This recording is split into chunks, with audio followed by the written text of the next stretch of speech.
কারণ আজকে যতদিন দুনিয়াতে আছো এখন আমল করার সুযোগ আছে, হিসাব কেউ নেবে না। তো কেউ হিসাব নিচ্ছে? হ্যাঁ, ফজর কেন পড়নি? হ্যাঁ, নেই।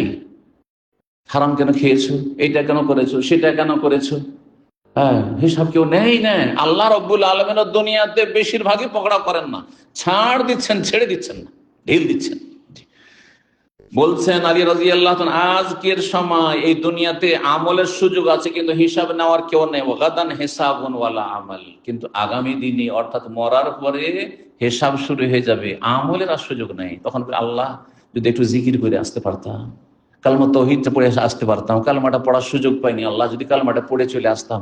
আল্লাহ আজকে ফজরটা পড়িনি, আল্লাহ মরণ হয়ে গেল, যদি ফজরটা পড়ে আসতে পারতাম। আল্লাহ তওবা করতে পারিনি, তওবাটা যদি করে আসতাম।